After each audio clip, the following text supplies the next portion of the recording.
is Fair Catch Kick, the 15-minute fantasy football podcast. I'm Paul Stoltz, former professional kicker who spent way too much time in the offensive film room. And I'm Anthony Lafriri, an award-winning sports reporter who is basking in the sheer and utter genius of his co-host.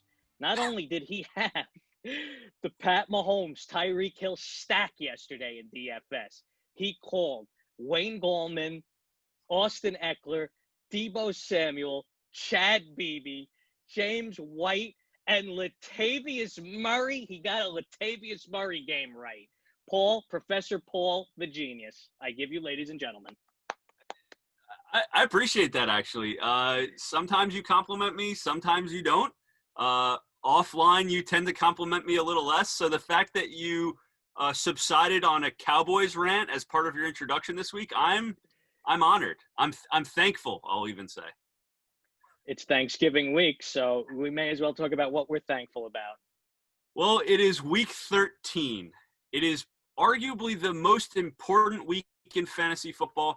If you have already clinched a playoff spot, congratulations. If you have not clinched a playoff spot and you're like the two of us and fighting for one, this is a big-time episode for you. If you're already mathematically out of it, not sure why you're still listening to us, but we appreciate it. Hopefully you have some sort of like toilet bowl you're playing in and trying not to get the sacco or something like that. So without too much more to do, at FCK Podcast on Twitter, on Instagram. If you haven't already hit subscribe on YouTube or on Apple Podcasts, go ahead and do so. It will notify you every time that we come out with a new episode. And lastly, hit us up in the comments, DM us. We're happy to answer your questions. 12 o'clock, noon, Eastern Standard Time. Anthony and I go live to answer your start set questions. That is also when we reveal our daily fantasy picks of the week. Hope you guys won some money from those this week. Two things this week for this week's episode. Number one, top 5 waiver wires as usual. The second is listener's choice. We asked you guys what you wanted us to talk about, your questions, your player analysis. We're going to hit you with that after. So without further ado, let's hit him with the waiver wire, Ant. All right, Anthony, who are your top 5 waiver wire additions going into week 13? Hit us with 5 through 2 first.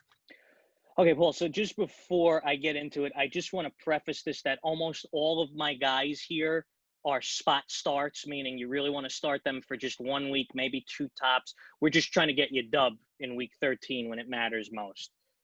So number 5, one of your guys you got right, Latavius Murray. He's had double-digit carries in 3 of his last 4 games. Until Breeze comes back, I think he's going to continue to get that, something that could be used. Number 4, Devonte Booker. We don't know what's going on with Josh Jacobs. I heard the injury it's not looking good. He's probably going to miss time. Great matchup next week against the Jets. Number 3, this is not a spot start guy, and that's Allen Lazard, your guy. He's the second best receiver in Green Bay's offense with our favorite game manager. Number 2, also in that offense, Robert Tanyan, also not a spot starter either. He's a sure thing for 4 to 6 targets a week. He's getting Philly and Detroit the next 2 weeks. Definite start in my eyes at tight end if you don't have an elite guy. Yeah, and I think you've got some good spot starters in there. I'm shocked that Robert Tanyan, as he's called, Bobby Tanyan by Aaron Rodgers, who is apparently the only person in his life that's allowed to call him Bobby. I'm shocked he's under 50% owned. That was a miss by me. He's somebody that, as you said, 6 targets every week. He finds the end zone. He should be a starting tight end right now. The other guy that was an honorable mention for me is Devonte Booker.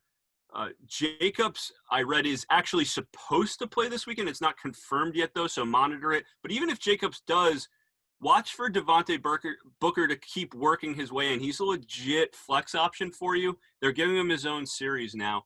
And with Jacobs banged up, they're going to want to take their foot off the gas. All right.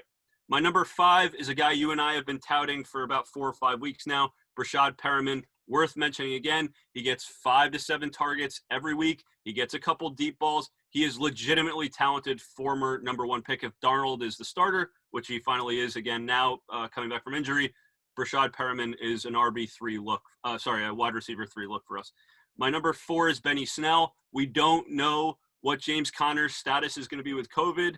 And I would love for you or me to even be able to run behind that offensive line. That's a good offense that I want a piece of.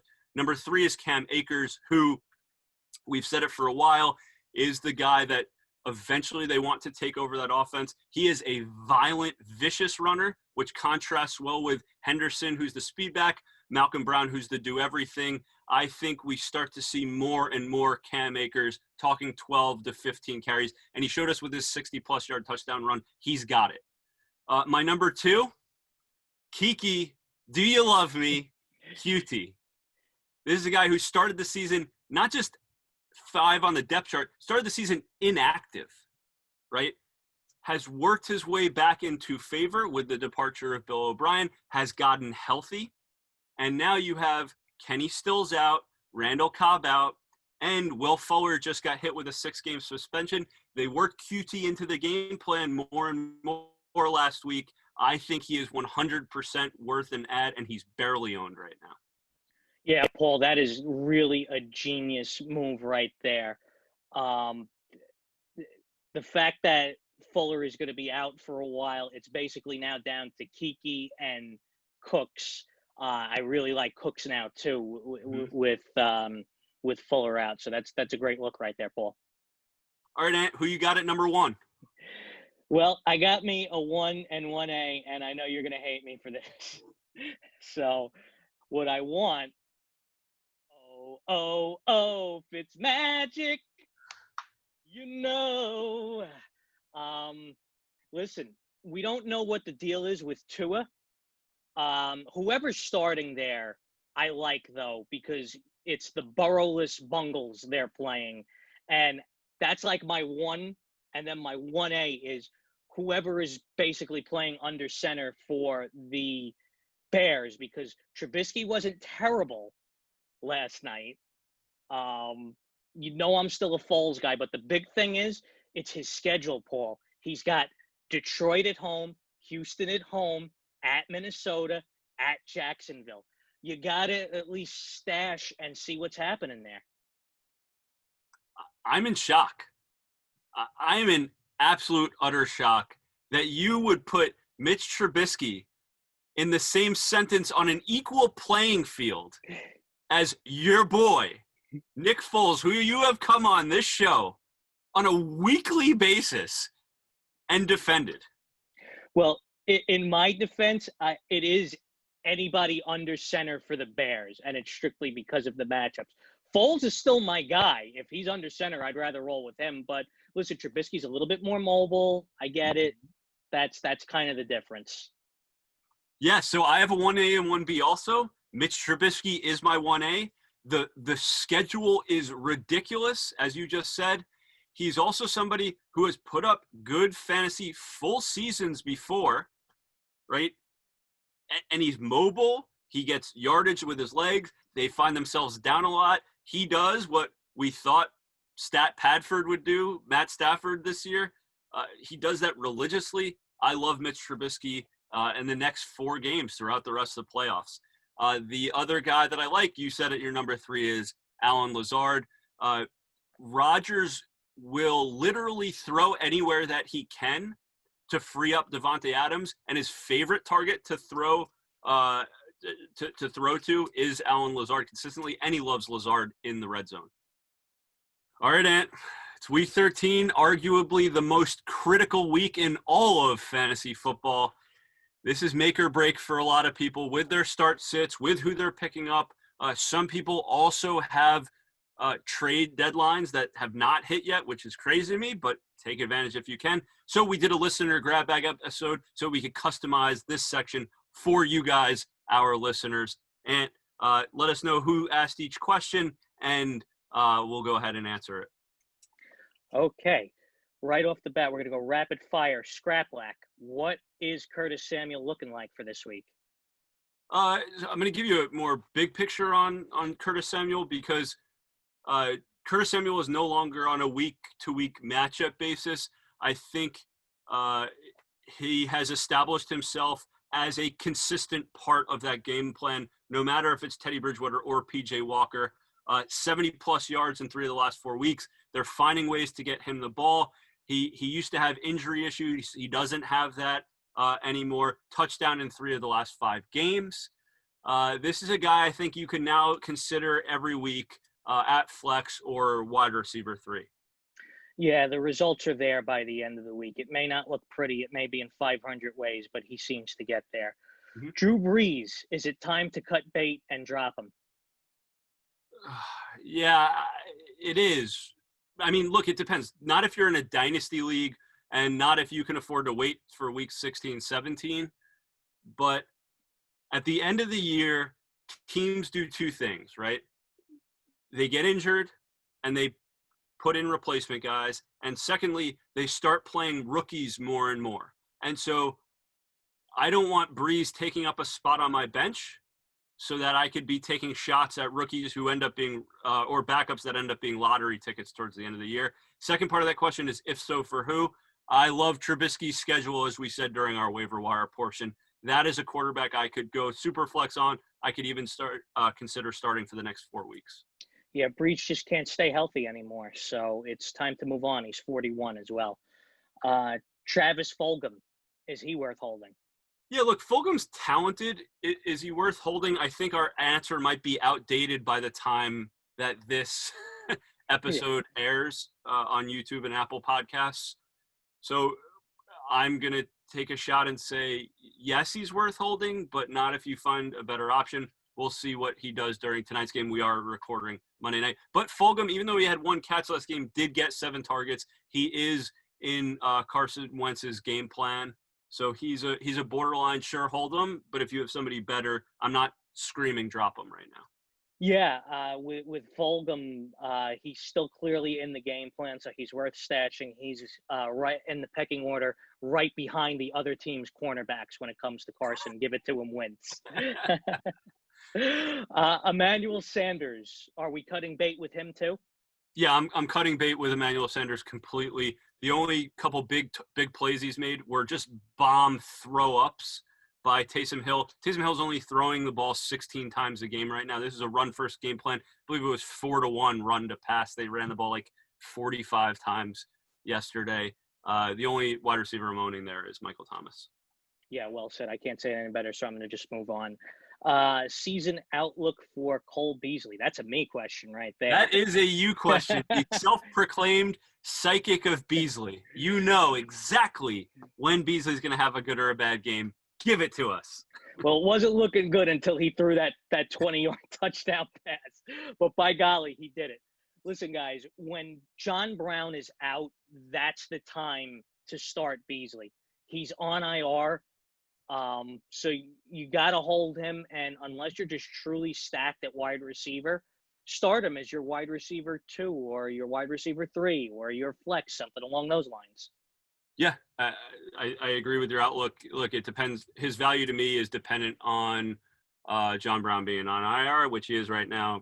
He's worth owning at least. Mm-hmm.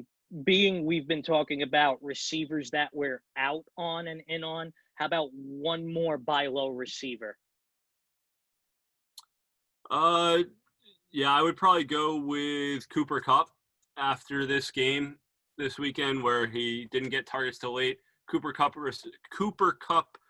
owners are probably pretty frustrated with him after that performance, and they're panicking at the moment. So again, if you're in a league where the trade deadline is has not commenced yet, Cooper Kupp is a guy I would try to go after.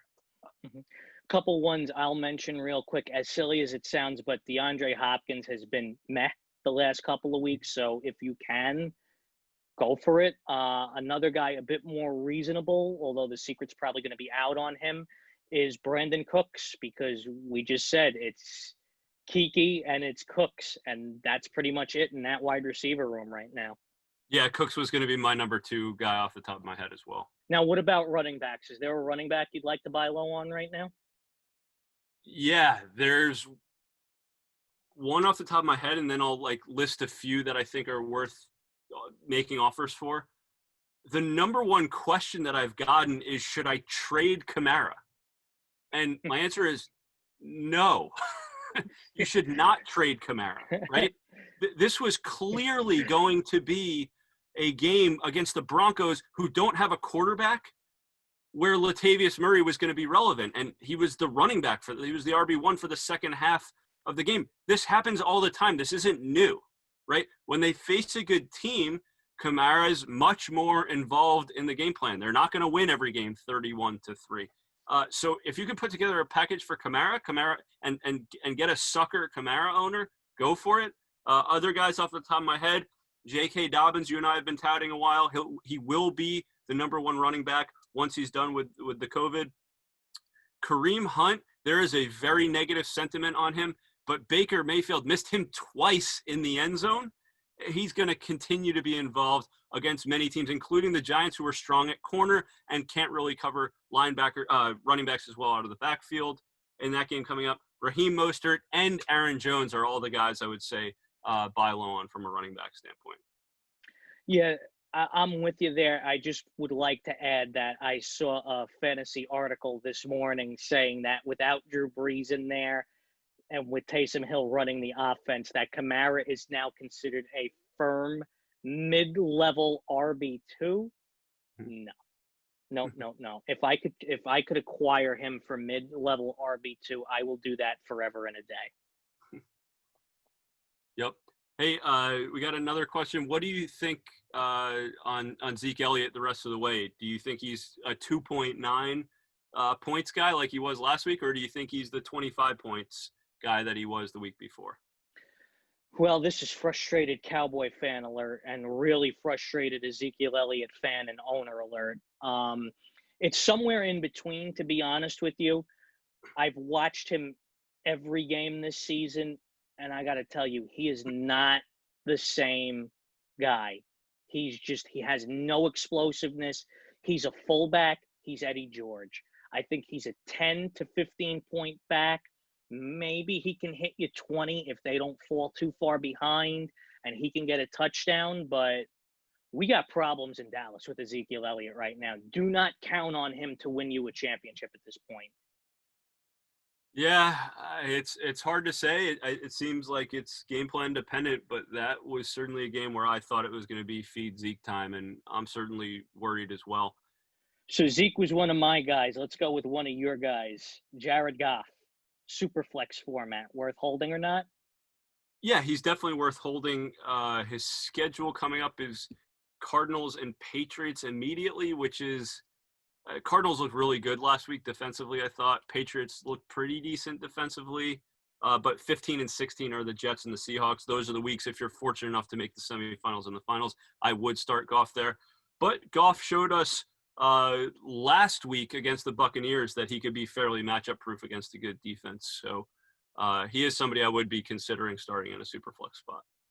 If we didn't address your question, because everybody has a different fantasy football team, please go ahead, leave a comment on YouTube or leave us a comment on Instagram, again, at FCK Podcast. Hit Anthony up on Twitter at FCK Podcast. Hit that subscribe button on YouTube or on Apple Podcasts, however you're listening. And join us, 12 o'clock noon Eastern time. This is the most important week. I may or may not have said that yet today. I'm pretty sure I have several times. And we want to see you make those playoffs. We'll help you out however we can. 12 o'clock Eastern Standard Time on Instagram Live. Both Anthony and I there to answer your questions. Have a great week, everyone. Good luck, everybody.